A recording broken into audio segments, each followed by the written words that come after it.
গাজীপুরের কালিয়াকৈর উপজেলার শফিপুর রতনপুর রেললাইন সংলগ্ন মাঠে খেলতে গিয়ে মিরাজুল ইসলাম নামে ৬ বছরের একটি শিশু নিখোঁজ হয়েছে। মিরাজ সিরাজগঞ্জ সদর উপজেলার শিয়ালকোল ইউনিয়নের রঘুনাথপুর গ্রামের রাশেদুল ইসলামের ছেলে।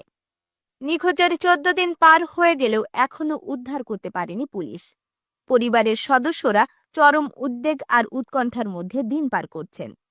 পরিবারের পক্ষ থেকে স্থানীয় থানায় সাধারণ ডায়েরি করা হয়েছে। পুলিশ জানিয়েছে বিষয়টি তদন্তাধীন রয়েছে এবং বিভিন্ন স্থানে তল্লাশি করা হচ্ছে। পাশাপাশি প্রযুক্তির সহায়তায় নিখোঁজের সম্ভাব্য অবস্থান শনাক্তের চেষ্টা চলছে। এদিকে